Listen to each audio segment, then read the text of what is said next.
In today's video, I'll teach you how to make posts shareable on Facebook. So first of all, open the Facebook application. You can see over here, Facebook has been opened. Initially, you'll be led to the home interface. So if you want to make the post shareable, first of all, go to your profile interface. Tap on the profile icon that you can see at top. Now after you do that, you'll be able to see your profile over here. You can create the new post if you want, or you can also make the existing post shareable.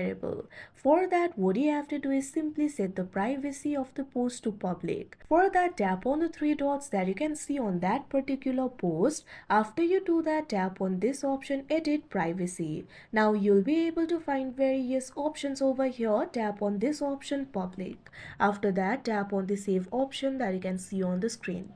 Now once you set the privacy to public, the share button will appear on that particular post. So like this, you'll be able to do it. So that is how you make posts shareable on Facebook. I hope you found this video helpful. Thank you for watching.